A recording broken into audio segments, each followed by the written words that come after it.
I have posted over 300 Reaper tips since I started this thing, and I was thinking what other cool trick I could show you for another video. And honestly, I just wanna use Reaper. I just wanna have fun using Reaper. So here's the plan. I'm gonna grab my guitar and I'm gonna write and record a riff every day for a whole week. Each day I'm gonna take a different approach and I'm gonna show you the whole process for each. So this is probably gonna be a long video, but I'm sure it will inspire you, and of course I'll show you a bunch of cool tricks along the way. So join me and let's make some cool music today. Okay, let's start with a very simple riff.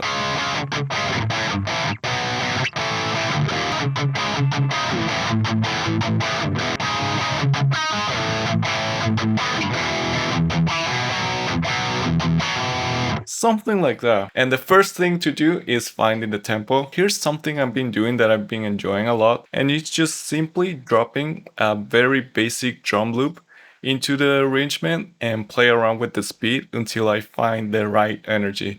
So I have this MIDI explorer here. I have a database of just MIDI drum patterns, and these are just very simple MIDI drum beats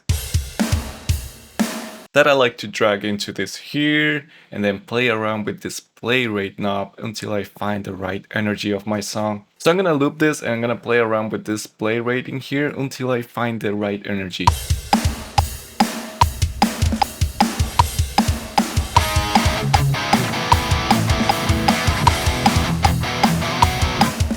Could be faster than that, and I actually have this map into 4 different shortcuts. So I have one that it decreases the play rate by 0.6% and one that is larger for 6%. And I have this map to these shortcuts, and it makes it really simple to just change the speed as we go a little faster.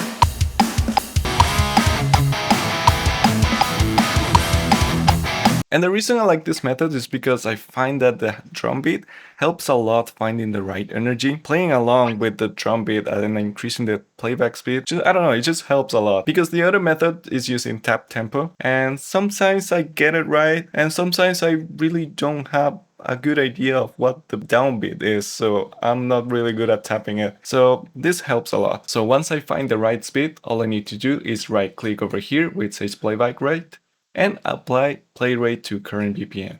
That's gonna change the tempo of the session, and now it's 162. And I like to round that. So that's my tempo now. Now, the other method is actually tapping this thing right here. So you can click in here and it's gonna adjust the tempo of your session. But as you can see, it does it immediately. I really don't like how it just messes with the tempo of your session like right away. I like being able to preview it and then apply it. That's why I don't use this so much. And you can also map it to a shortcut, and it's called tap tempo. You can map it over here, and hitting this key will give you the same result. Or my favorite way to do this, in the case I'm doing tap tempo, is using this script by Ed's Rain called tap tempo. And as soon as you run it and you start tapping, you can get a lot more info and your average and all that. So yeah, those are usually the ways I go about finding the tempo for the song. So now that I got the tempo, I'm just gonna delete this drum kit and I'm gonna actually use the metronome now. So I'm gonna track along to the metronome. I'm gonna be recording my ideas into this folder track. And if you haven't watched my video on how I record guitars, I highly suggest you watch it. It has a bunch of really clever shortcuts and a really interesting workflow for this. But yeah, that's a good video to watch. So I'm gonna let this record until I get the idea just right. I'm struggling to hear the metronome, so I have these 2 actions that I use a lot. This right here, and it's a custom action that is pretty much just this SW as a tension action called increase metronome volume, as well as decrease metronome volume. And it's a custom action, basically stacking a bunch of them. I find that only using one is a very small increment, so I just stack a bunch of them together. I have this map to my number pad, so it's very easy to adjust the metronome volume with this. So as I play, I just go and use these shortcuts. It's way better than having to right click the metronome and adjusting the metronome volume over here.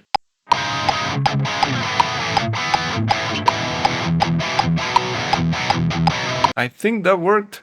So it was right here. I'm gonna make a time selection and then I'm gonna make a region around it. So what I like to do is also selecting this item and trimming both edges. There's this shortcut that I use, and it's trim selected items to selection. It's an SWS action. And once I do that, it's just gonna trim these edges. So I just have my idea laid down. The reason I like to use regions is because I like to move this over here once my idea is ready. And I like being able to name it. Sometimes I will name it like idea one fun, just any name. And it's a good way to have multiple ideas in your session and just keeping them all in here. So my method is that all of this zone is the arrangement zone basically. And whenever I'm tracking, I do it always on this right side. This is my scratch pad. And whenever I have an idea, I make the same thing. I make a time selection, make a region around it by holding Shift R. And let's say that these are 4 different ideas. I will put them all over here to the left side, like this. And maybe this leftover I can delete. So yes, I got 4 ideas in here, and then I can use this section to keep recording more ideas. But since we're focusing on just one idea today, I'm just gonna roll with this thing that I got in here and actually start working on it. So let's go.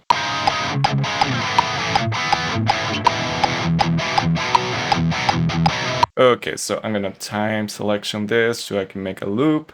And I'm gonna start writing my drums. And I think we're ready with guitars for now. So I'm just gonna put this away. Now, something I've been really enjoying lately is using my MIDI keyboard to get the foundation of what I'm looking for the drum beat. So I just go with the kick and snare, and that's it. I'm not a great keyboard player, and I never used this method before because I said I'm not a great keyboard player, I cannot do all those things that people do, so I just never mess with it. But then I realized if I focus on just the kick and the snare, it's actually very simple a lot of times, and you can just do the kick if you want first and then the snare, or you can do the kick and snare, and if you're really good you can do cymbals at the same time. I'm not that great, so I'm just gonna do kick and snare for now. So yes, I'm gonna do a time selection here, loop record, and find some ways I can do the drum beat in here just using my MIDI keyboard.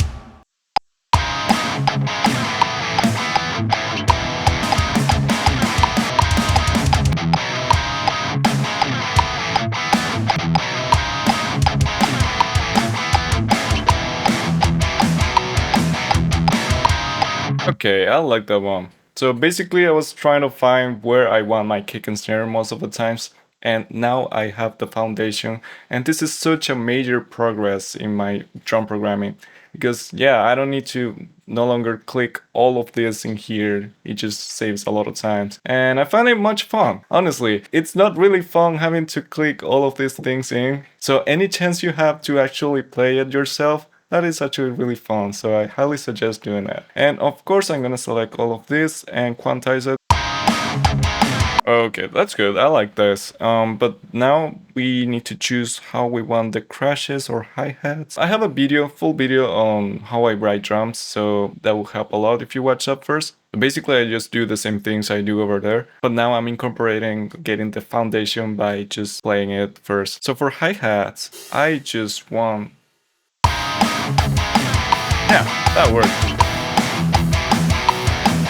Opening hit will be a crash, and now we can do some AdSense. So in here it goes, so it could be 2 crashes in here. And let's do a really quick drum filling. Bah!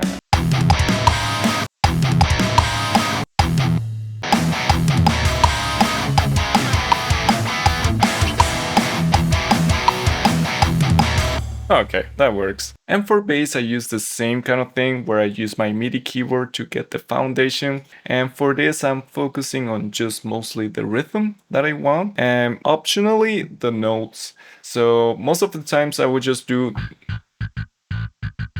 but it's just for the sake of having the timing there. And let's actually just do that, just focus on the rhythm and just hit one note, and then later we can figure out the notes. Okay, I think I got the rhythm over there.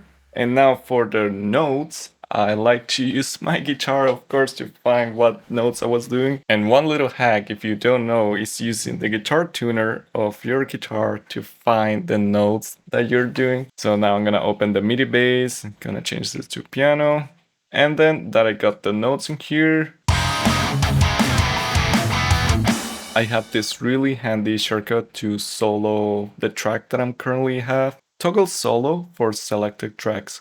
And I have this map to C, and it's a global shortcut. That means it's gonna always work. It doesn't matter whatever you have in front of your screen. You might be using a plugin, you might be using anything. It's just always gonna work. So it's a very handy way to quickly solo whatever is in front of you.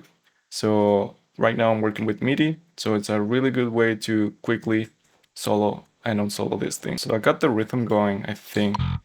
So let's actually do legato. For this, I'm using this shortcut called set note ends to start off the next legato. Have this map to L, very handy shortcut. Okay, cool. I wish I had a real bass. Programming bass is not my favorite thing. So now that I got the rhythm, I'm just gonna copy over here. And now, if I remember the notes, it's a C sharp, A, E,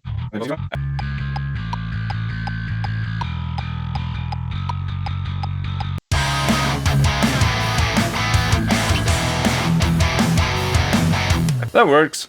We got our idea down, and now we're ready to double track guitars. And for this, it's very simple. I'm gonna enable pre-roll, I have it on my toolbar, and I'm gonna enable the metronome. And I actually have my metronome very low, and it's because I have drums over here. But I don't have drums over here, so in those cases, I will hear the metronome. So it's just in case.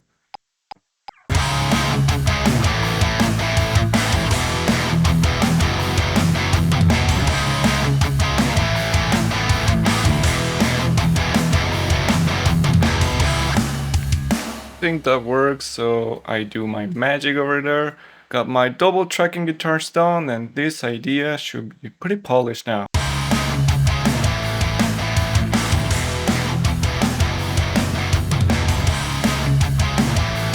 I like that. So yeah, that's riff 1. Let's move on to the next one.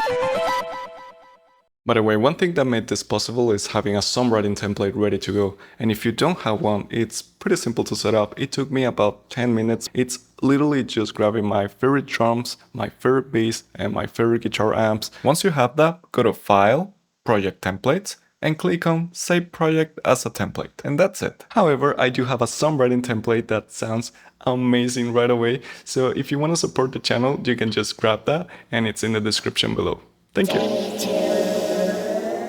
For the second idea, I was just walking my dog and I was thinking what I could do for the next idea, and then I came up with something in my head. I don't know the notes yet, I just know that I want to do this rhythm. And I thought it would be a good idea to show you how I would start sometimes by writing the drums first, and then I figure out the notes in the guitar. Now, the idea in my head, it was something like 136. We can now choose to either do it via voice. You can actually record your voice into here and use those waveforms. I've used that a lot. But now, since I'm in the mood of using my MIDI keyboard, I think I can get it with my kick and snare, so that way I can do the accents and the snare where I want them, so that would be fun.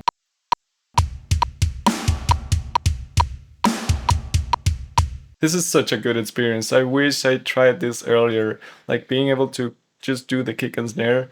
It just saves so much time, and it's fun. I like having fun when I'm doing my songs, so that gets a lot of points for that. Okay, so that's a good one.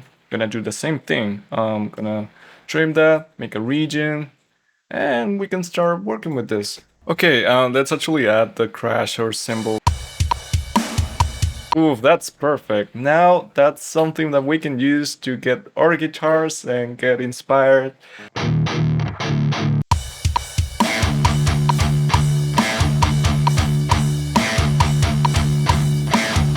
I got the rhythm down, but not sure about the notes. I think we can do drop down.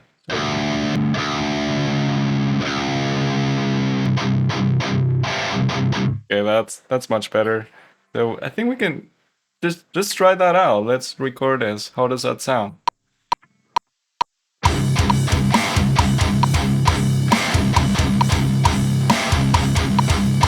That sounds pretty good. But let's actually do some notes in there. Okay, something more like.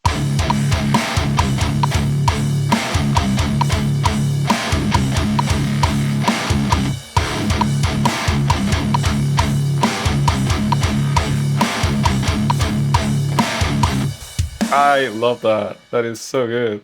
I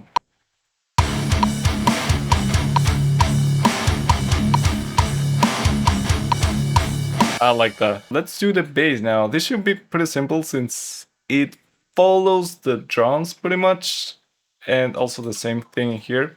So I'm just gonna copy over the drums and I guess remove all the cymbals so we actually have the notes of the rhythm of the bass already in here. So yeah, let's put them all into same thing. And that should be it. Oh, actually, this is legato.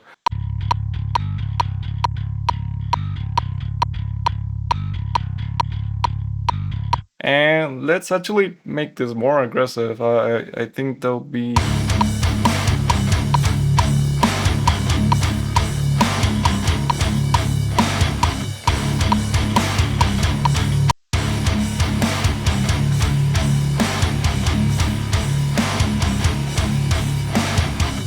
I know how we can make this even more interesting. There's this trick you can do. So this is the satisfying part, right?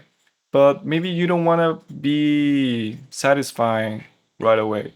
So I like to delete everything that just keeps you in the groove and just do this really awkward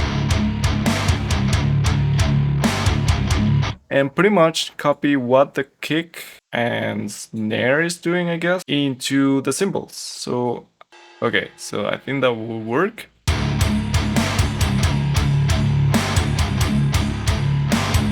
You see, that's a really, really cool feel. Like, so now when you play it, it's more like.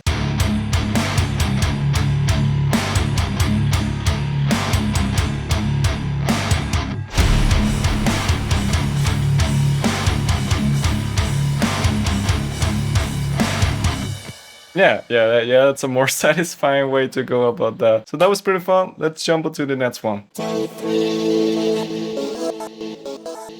In the previous riff, we started with the drums. I would like to start this one with the bass. Since I don't have a bass, I'm just gonna.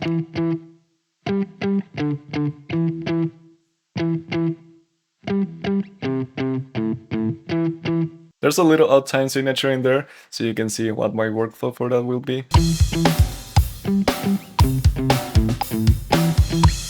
So now that I got the tempo, I'm just gonna record the idea.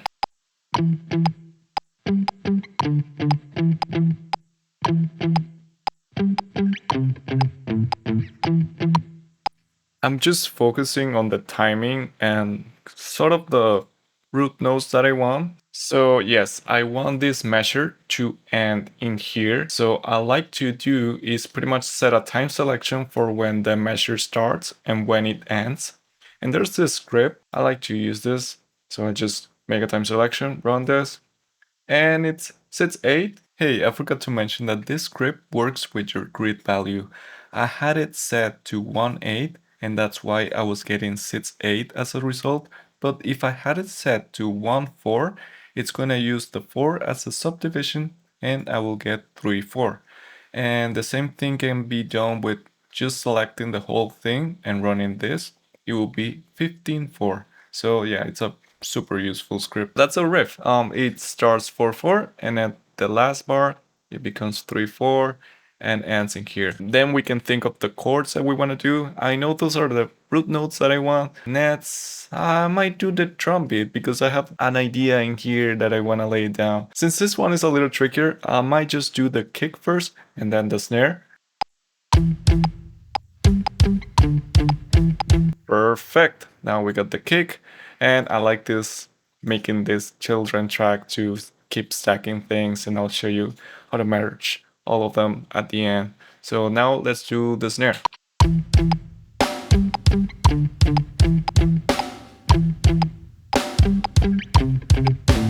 Okay, that works. Let's merge this by using this custom action, merge MIDI. This is a very simple custom action. You put all of this together and then you're able to merge MIDI. I wish it was a native option, but yeah, here's one way to do it. Okay, let's do some hi-hats now. Some ghost notes. I think this needs a lot of ghost notes. Okay. And I would like this hit to be really loud, to be honest. Yeah, yes. I think that can work.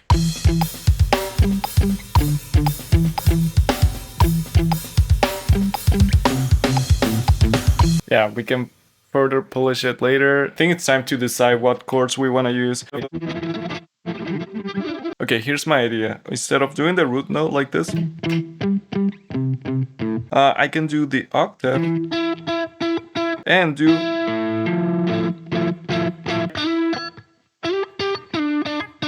so that is okay. I think I got it.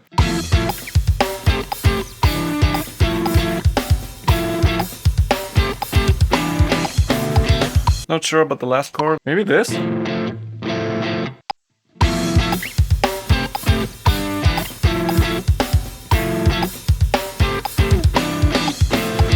That might work. Let's see how it sounds in stereo.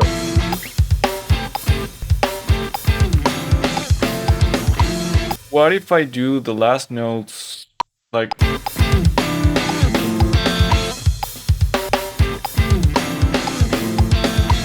Yeah, I definitely prefer this to be all sustained and then go back to dry mode in here. I like that. So let's keep this for now. Let's do the bass. Now for the bass, I think this might be a little complicated to just program like this. And there's a little trick that I'm gonna show you. Okay, so I pretty much got the timing and the notes that I want with the guitar, and it sounds like this.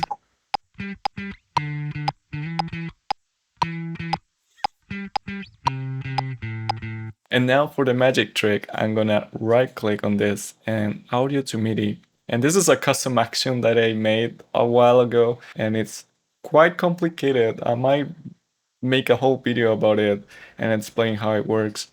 But basically when I run this, it's gonna transform the audio to MIDI and it's gonna match all of the notes and the timing. And here's how it sounds.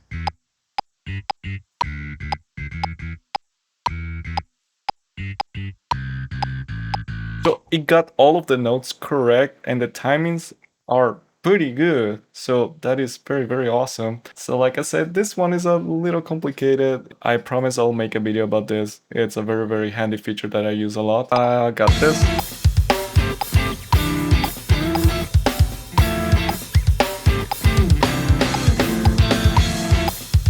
Yeah, I very much love how this one turned out.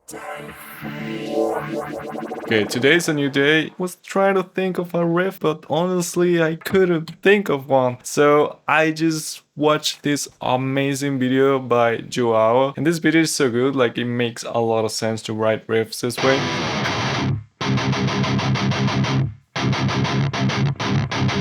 Something like that. Damn, but I do want that chord in there. I don't know the rest, but I'm just gonna figure it out. So I like these notes. I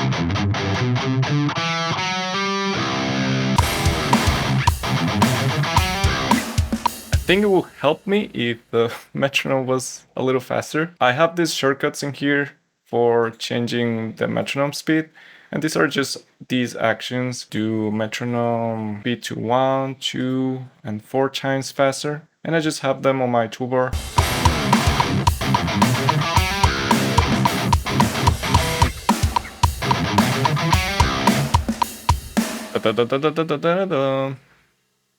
So I got that. So that's the idea. And then yeah, that's another idea. So I'm just gonna cut that. And basically I'm gonna keep like getting these ideas. Yeah, that will be satisfying, I think.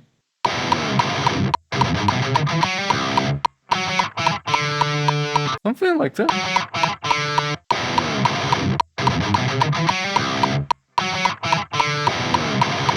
Yeah, this sounds silly. Let's do. Yeah, that sounds more powerful.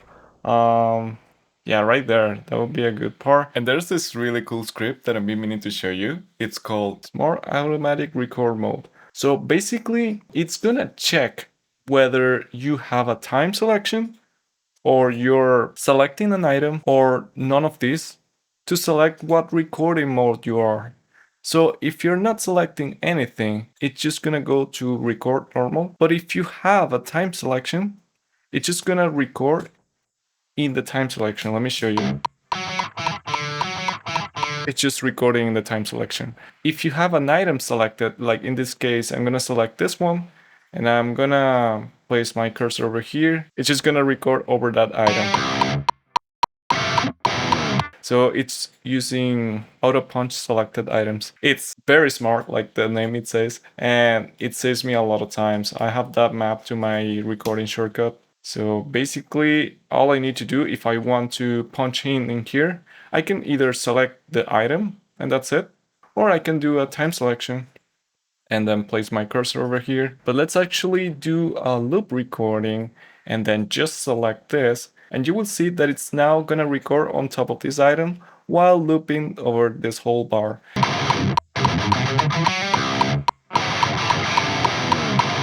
Okay, that worked, I think. So now for the second round, I definitely want something different. Maybe instead of going down, it can go something like this.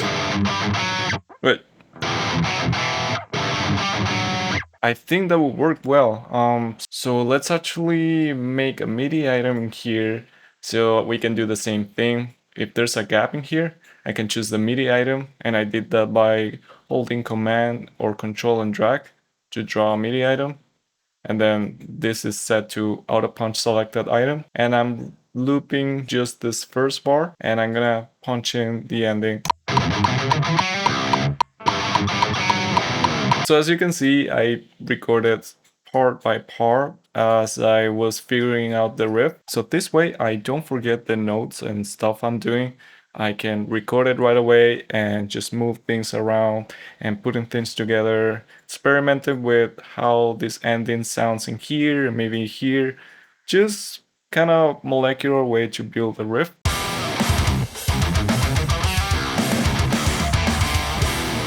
Okay, let's do the double tracking now.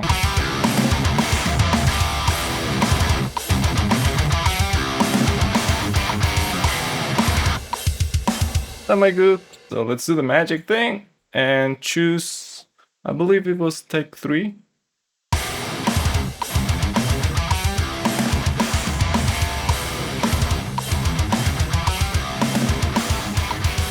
Just cutting the silence so things are a little tighter. So I like to do razor edits where silence should be, so things sound a little tighter. So select that, delete, that should sound tighter.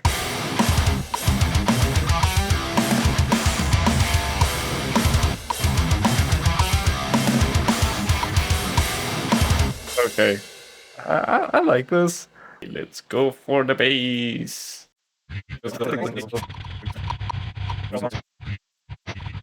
And here's the result.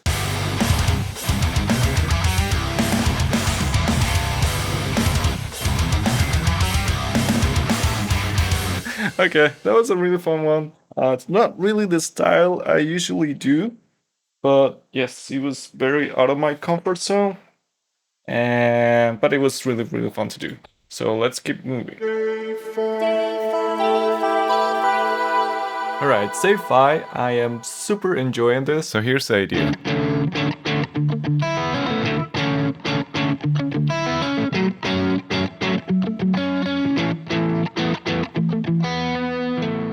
I tapped to find the tempo, and then I started tracking just using the metronome.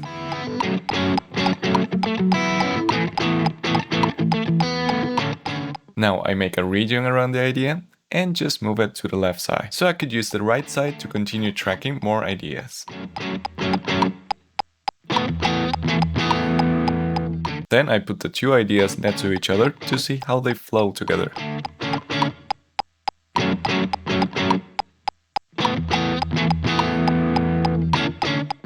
These ideas are rough, but that's the point. You can use this as a base and later just polish it and keep building on it. Now I duplicate the guitar track because I have a melody in my head that I want to try out.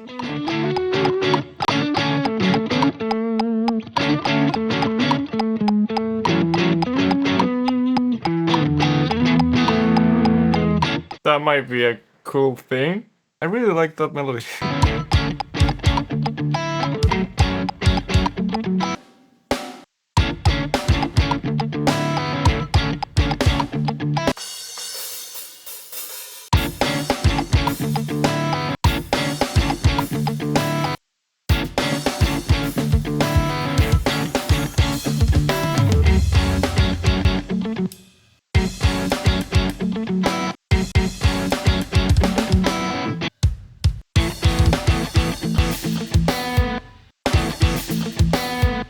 Okay, this is definitely super overplayed, but pretty fun.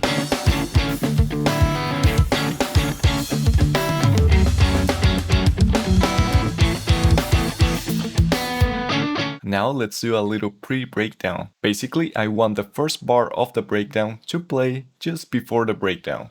And to do this, I'm gonna make a region around the first bar and then duplicate it to the left side. By the way, if you have multiple regions, you can see them stacked if you drag this little thing in here. Now we just copy this over and then I have that bar only. So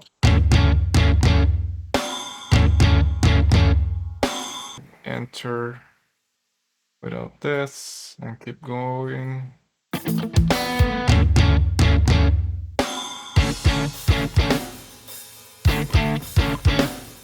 And here's a cool trick that you can do to make some interesting fills. So basically you insert one long note and then use the script to split the notes in equal parts. I have a full video on the script if you want to watch that. So the cool thing is that when you split it like this, a lot of these hits are not exactly on the grid, which makes it really fun. So all you need to do is just mute some of them and this is the result. Okay, I like that.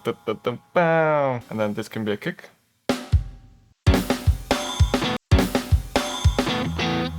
Okay, that's a good one. So, full thing.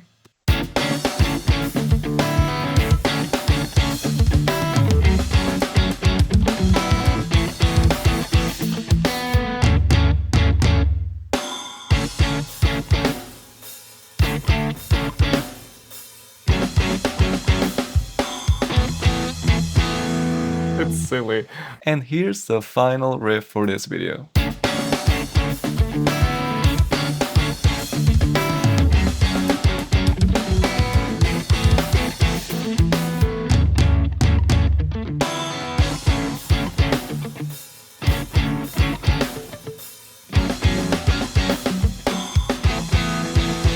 Okay, that was really fun to make. Let me know if you want to see more stuff like this.